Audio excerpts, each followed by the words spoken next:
তো ভাই আমি দেখে ফেলেছি হইচই থেকে আসা web series Talmar Romeo Juliet, starrer Anirban দা।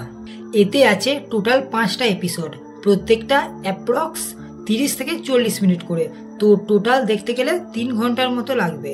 এবারে ওয়েব সিরিজ কেমন এবারে কথা বলা যাক। আমি Arka, welcome to the new video. এবারে স্টোরি তো ট্রেলারে দেখানোই হয়েছে, দেবদত্ত আর হিয়ার প্রেমকে ঘিরে ওই এলাকার সমস্ত পলিটিক্স, ঝামেলা, মারামারি নিয়ে স্টোরি। এবারে বলি, এই স্টোরির যে মেন অ্যাক্টর দেবদত্ত আর হিয়া, তাদের অ্যাক্টিং দেখে বোঝাই যায় না যে তারা লিড রোলে আছে। খুবই বাজে অ্যাক্টিং।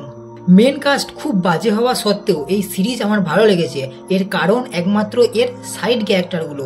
এই ওয়েব সিরিজের প্রত্যেকটা সাইড ক্যারেক্টারের কাজ দারুণ, এদের অ্যাক্টিং লেভেল টপ পারফরমেন্স। এই সিরিজ আবার প্রমাণ করে দিল যে মেন ক্যারেক্টারের অ্যাক্টিং ভালো না হলেও সাপোর্টিং কাস্টের দ্বারা কোনো ওয়েব সিরিজকে হিট করানো যায়। সাপোর্টিং কাস্ট বলতে প্রথমেই আসি অনির্বাণ দার কাছে। তো তার অ্যাক্টিং এতটা র যে তার ফ্যান না হয়ে থাকা যায় না ভাই।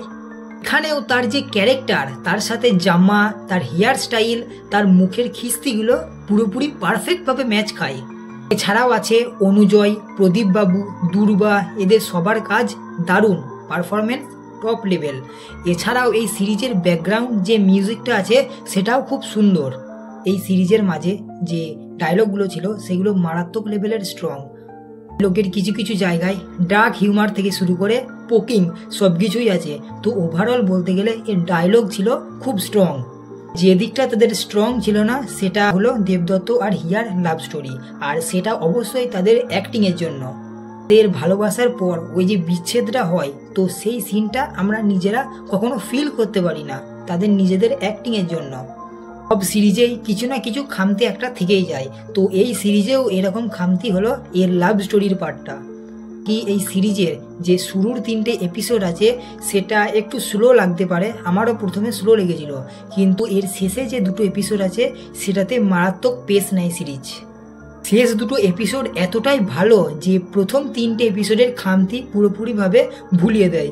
বাকি সিরিজে বেশ কিছু আননেসেসারি সিন আছে, মানে যেগুলো সিরিজের কোনো দরকার নেই সেইগুলোও সিরিজের মাঝে ঢুকানো আছে। তো সিরিজে কোনো রকম ইম্প্যাক্ট ফেলতে পারে না, আর যেগুলো না থাকলেও সিরিজের কোনো রকম ক্ষতি হতো না। ওভারঅল দেখে একে আমি দেবো 3.5 আউট অফ 5 স্টার। তো আবার দেখা হবে নেক্সট ভিডিওতে। বাই, সাবস্ক্রাইবটা করে দাও।